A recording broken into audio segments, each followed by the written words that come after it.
The BBFC just didn't learn, did they? After near a decade of fanzines devoted to the video nasties, they still thought rejecting titles would be the sure way of preventing young minds from seeking them out.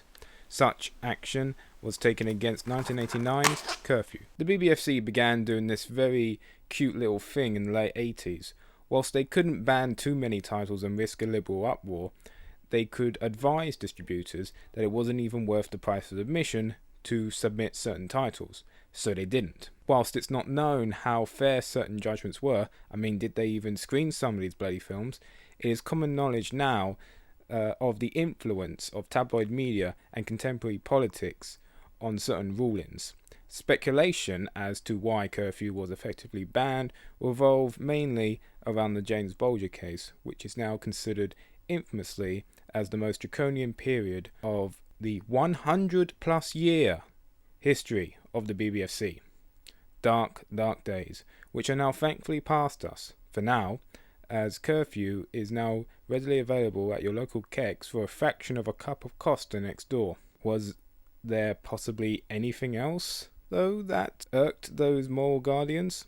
Well, evidently, due to the heavily cut release I have here, the amount of violence, especially torture, was an issue. Also, there is some sexualized violence in here. Maybe. It's hard to tell. The film itself is a decent home invasion thriller, but the butcher shop cut in here does serve to take away a lot of the film's impact.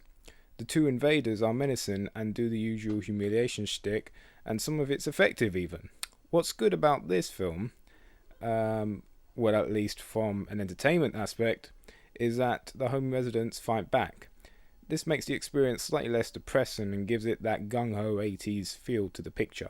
In conclusion, Curfew in some way exemplifies the transition from slasher to more visceral violence the horror genre went under during the 90s. However, it's your bog standard home invasion thriller that I'd only recommend to fans of this niche. Tomorrow, we will look at Rob Zombie's debut feature, House of a Thousand Corpses.